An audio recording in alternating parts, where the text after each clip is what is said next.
the crowd is surrounding Jesus, and they're the impediment from Zacchaeus. Zacchaeus wants to see Jesus, but he can't because of the crowd. Who is the crowd?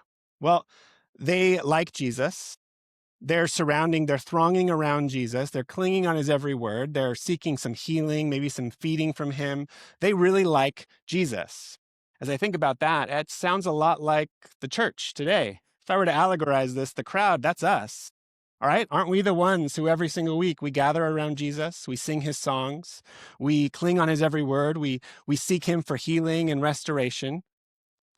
And sometimes we are also the main impediment for others to come and see Jesus.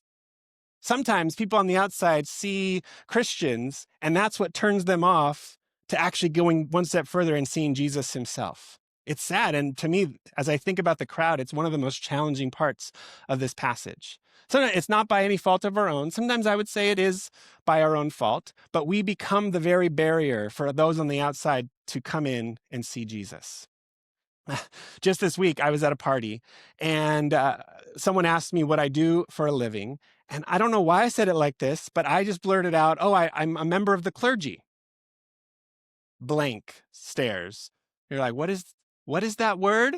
And I realized in that moment, like, what have oh, I'm sorry. That's not on you. That's on me. I was talking to a very unchurched person, and I used an incredibly churchy word. I'm like, I never described myself like that. It just came out. I don't know what was going on, but I backpedaled. I'm like, okay, let me explain it in a much better way. And honestly, that's all on me. If I can't explain what I do in terms that can be understandable to those on the outside, then how am I ever going to invite them to meet Jesus? And so I stopped and kind of explained it in a different way, and we had a great conversation. So sometimes it's just the words we use. In Christian circles, sometimes we like to use very churchy words that are not readily comprehensible to those on the outside. Other times we become a barrier, maybe through more fault of our own. One story particularly that comes to mind, many years back when I was a youth pastor, there was this young man that I had been working with for months. And he was pretty skeptical, standoffish, but started to get more and more curious, interested in Jesus. And finally, for the first time, I convinced him to come to church with me. I was so thrilled.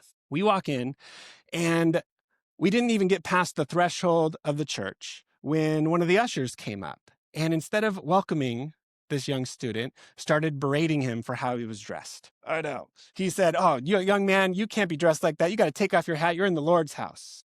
And I was like, "Oh." And I get it. It was with good intentions. Of course, we want to be respectful when we're in the Lord's house. But oh man, if I had made a list of 50 things that God needed to do in this young student's life, that would have been number 51, like way down there.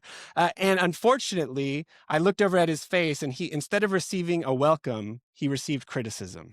And I'm just thinking, I don't know if I'm ever going to get this kid back into the doors of a church after this. It was just so sad. So there's moments like that, even with good intentions, we can actually become a barrier for people to see Jesus. This is not a new observation. I was reading through some of the early church fathers writing about this very story. And there's one church leader, Ambrose, in the 4th century. And he had this great line. He said, "Many throng him, but few see him. Many gather around him, but few truly see him." And it's this haunting line to say, yeah, actually, there's a lot of people in our world who like the idea of Jesus, who are enthralled by the popular Jesus. They're surrounding him, sometimes even within the church. We're surrounding Jesus. We're excited about his words, but we are actually becoming a barrier for others to see him.